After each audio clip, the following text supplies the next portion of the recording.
kunyo terik jong March hajar arpus san ngila long kini ka regional conclave on food safety ka benengkong ka north east 4 judan hi bala organize kini ka regional conclave.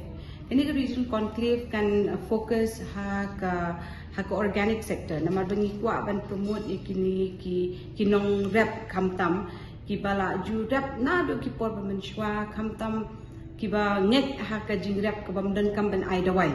namar nitip hi ba ladai ba kinong rep ki ai dawai ya ujing thung un he bha un itanan ha hendai kan kata pat ya kamet ka pha ju ubreu na kata ka daw ki don pat kinong rep ki ba hado mentaru ki dang nget scam ka ba dan kam ban ai dawai ha ba thung ye kini ki jing thung ya kini kinong rep ni kwah ban ai men sem shisho bahoot ujing thung jong ki utei na ki jing thung ki ba ai dawai na kata ka daw kini ka conclave kan ai men sem ye ki namar ba ki tip ba ha ka shnong la jong ha ka state of Meghalaya ha ka ni ka shnong ka ba ki don ka ba ki la rep na do ki por ba menshwa la don kita ki jaka ban test ban pen I shai ba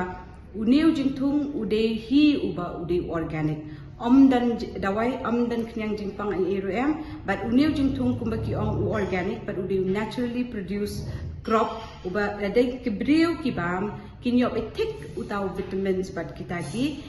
ki components ki bashi don hapo ujhur amdei pakibam ki dawai kiba menta ki por bai bon ni jingthung hi ki don tang ki dawai namar ba ki kwah ban kloi bakin he no bakin itnat ban ipo iping mo tegani ko organic testing unit ka bingi dang menta kasngi ka bingi launch de i honorable minister jongi kade ka banyarap shibon e khamtam ye ki nong rap namar ba hoi ting ki ong da ai dawai ka kham kloi ban he ujingthung de baklem ai dawai pri uslam ban he Handai uto beri ujing thung baklem ai dawai ubaki khot organic ubangi la ban certified but validate ha kani ka department badang pli thamai mtaksni unlong uban sei so namar untei bhai kamet ka phajang kiptio yu jongki na ka chakarap jongki tekani ka conclave kum ba nila ong na do ba ngi ai ka conclave introduction ba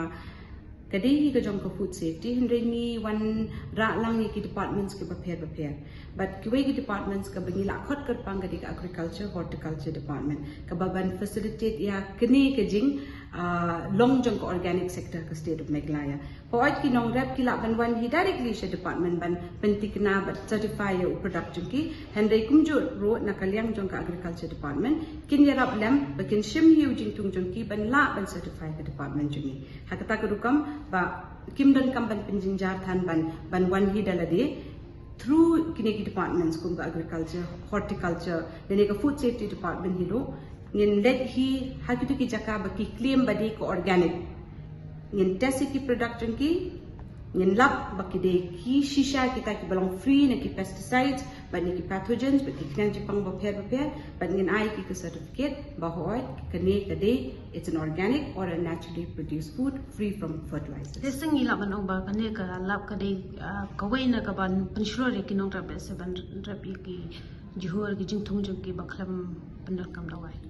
kani ka lab jisha hoy ka lab la judan mo iban test ki jing test ki ba pair kum ba kiknang jing pang ki chemicals henry kani ka bangi launch menta kas ngin kan penshro shi bon e namar ba pinda sngap na ki brio bon ba ki shi ong ba uniu de organic food ki ong naman ki don kata jing chania ba hoy uniu de jing thung baklem dawai henry ban yo shu e kata jing chania ban pen kiu ya kata jing net scam jong ki brio ba hoy uniu organic kade hi kani ka department ka bala ban certify ba udeshi sha organic sector